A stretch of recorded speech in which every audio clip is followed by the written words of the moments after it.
Okay, everyone, welcome back to another exciting AASL2 derivative lesson. So today, our last class, we talked about the power rule with derivatives. So today we're going to talk a little bit about the difference quotient and then talk about some more like kind of smaller applications of the power rule. First up, the power rule is one way of finding a derivative, but the kind of like original way to find a derivative is the difference quotient. We did this a tiny bit last class, but I want to show you guys just again how you can use it to find a derivative. But usually, like if the power rule is applicable, you certainly would want to use the power rule because it's way quicker and simple. So, the difference quotient is all about putting x plus h into the original function, then subtracting the whole function, f of x, and then putting the whole thing over h. But the whole thing is as the limit as h goes to 0.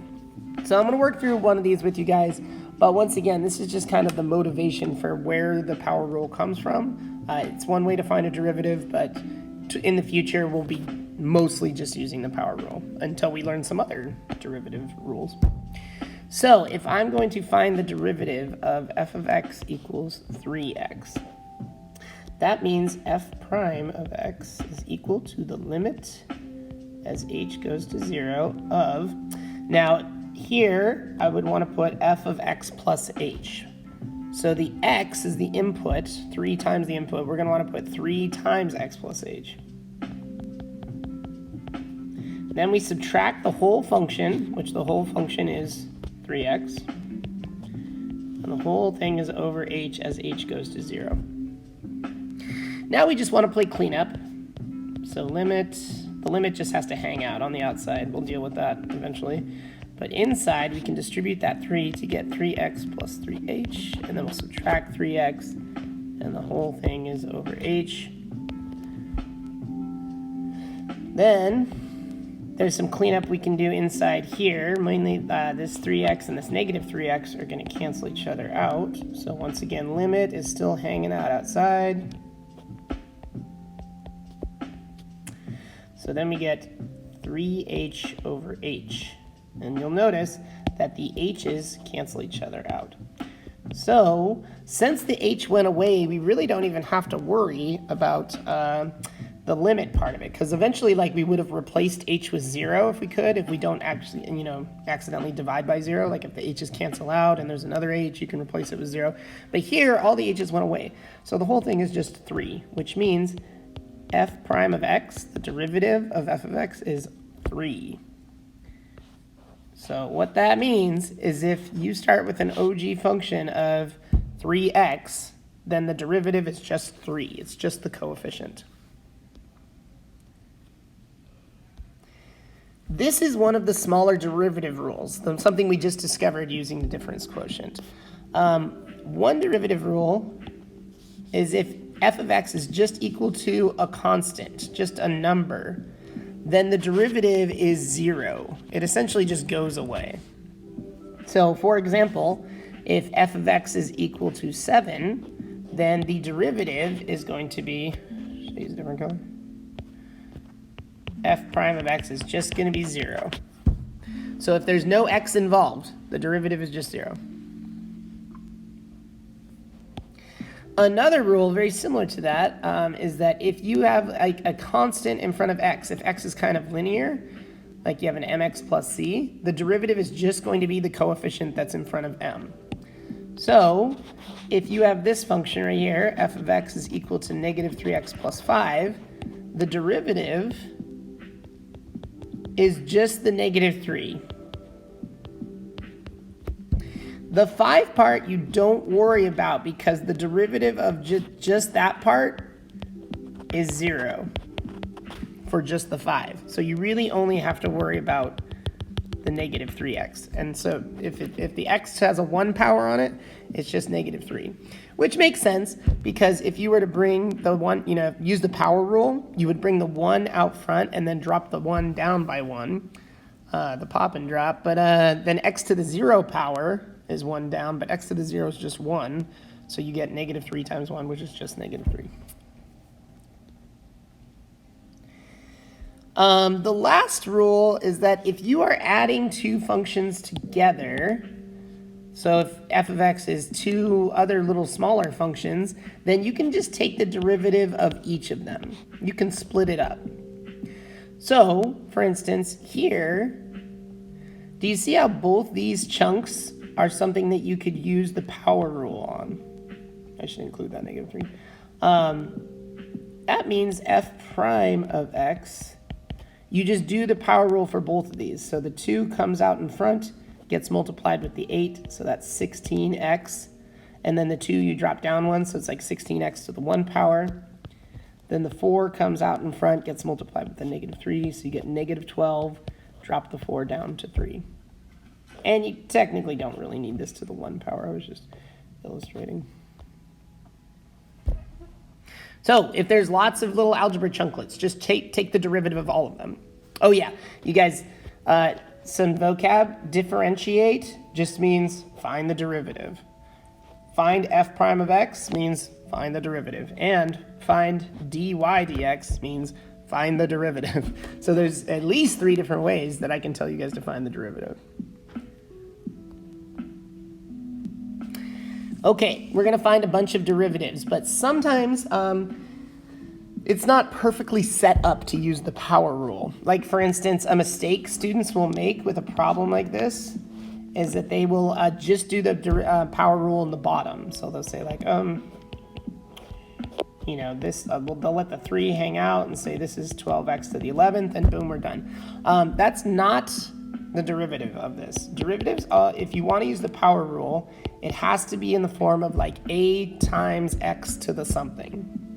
So with this one, my brain goes right towards this power in the denominator, that we got to scoot that back upstairs before we can take the derivative. So we have to turn this into, not that, Jolly, come on, 3 times x to the -12. Remember, negative exponents you can throw in the denominator, and vice versa. You can move denominator ones back upstairs.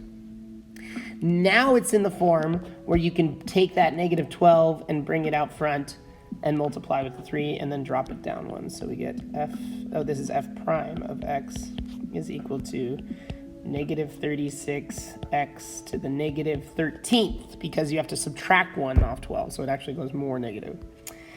Now, I realized last video that I left a couple answers with negative exponents. The only reason I did this is that a couple times in your book, it does leave a negative exponent, but the very classically trained math teacher in me says no negative exponents. You always have to resolve a negative exponent, otherwise it's not fully simplified. So we'll say this is -36 over x to the 13th.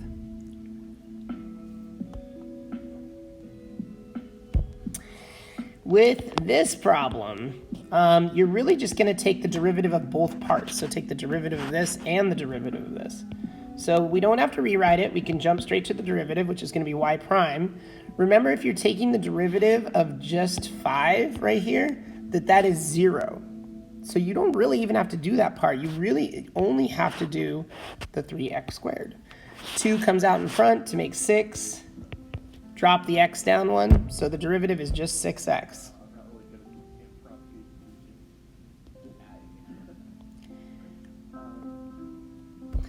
Now, with this problem, it's not in the right form. You can't just take the derivative of both those inside chunks. You have to simplify it before you can apply the power rule. So we're going to do an FOIL, or distribute, a FOIL, whatever you want to call it. When you multiply that out, you should get t squared minus t minus 2. Then you can apply the power rule to these 3 chunks separately. So s prime, with here you bring the 2 out in front and drop it down 1, pop and drop, we get 2t to the 1 power. Then this one is just a coefficient in front of just a t on its own, or you can think of it like it's a t to the 1, and then the 1 comes out in front, and then you drop it down 1, and then t to the 0 is 1. But this is just -1. This part is a constant all on its own, so that part is just 0. So this is our full answer. This is the derivative, 2t minus 1. Oh no, I boxed 1. That means I have to go back and box all of them, guys. Hold on.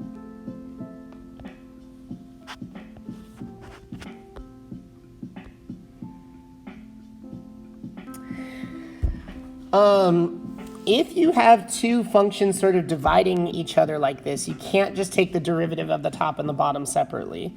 So we have to do a big rewrite to get this in a friendlier form where we can use the power rule. So the first thing I'm going to do is take this x squared and then divide each of the top things. Like I'm essentially going to break the denominator apart. So the first one is 2x to the fourth over x squared. Then it will be minus 3x to the third over x squared, then plus 1 over x squared. Now here the x's sort of cancel each other out, and here as well, and then this guy is in the denominator, so it's got to be moved back upstairs. So still haven't taken a derivative yet. I'm just cleaning up and rewriting so I can get it into a form where the power rule makes sense.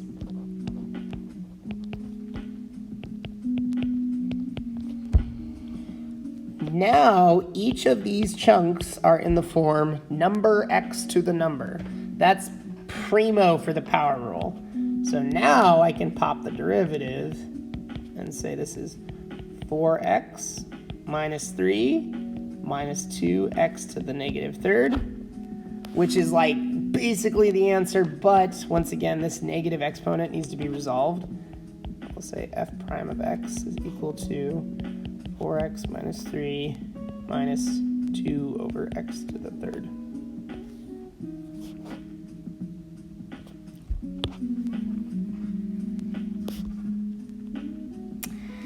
This one's a classic trick question on a test because a lot of students will try to take this 2 out in front or do something like that, but you can't really do it like that. You have to remember that when you're squaring something, it's 4x minus 5 times 4x minus 5, so you have to FOIL first. You have to do a rewrite. So y equals 16x squared minus 40x plus 25. Then you can get the derivative. 2 comes out in front, multiplies with the 16 to get 32x. Then you subtract 40. Remember, if it's like, something times x is just the coefficient, and then any constant goes away. So there we go. Last problem, we do once again have to do a rewrite before we can use the power rule because this is a problem right here. It's like 2 x's being multiplied. So I'm going to rewrite, let the 3x hang out and chill, and then the x out in front will chill as well, but then this guy I am going to turn into a fractional exponent. So that becomes x to the 1/2. Then you have x to the 1 times x to the 1/2. So if you have same base, different exponents being multiplied, you have to add their exponents. You get x to the 1 plus 1/2. Then you have to do a common denominator, so the 1 becomes a 2 over 2. So 2/2 plus 1/2 is 3/2. Still have not done a derivative yet. I'm just playing cleanup. 3/2. Now we can do it. Now we can take the derivative. So we're going to take the derivative of just this part and this part separately. So g prime of x is equal to 3. Remember with this guy, it's just something times x, so it's just the coefficient. Then here, the 3/2 has to come out in front, so this will be minus 3/2 x, but then it's to the power of 3/2 minus 1. So off to the side, if you don't know what that is, 3/2 minus 1 is the same thing as 3/2 minus 2/2. So this is 1/2. So now, do I have to change that back to a square root? That's a good question. I wonder what Miss Williams would say. I'm inclined to say that you can leave it there, but just alternatively, it's not going to be wrong if we do this.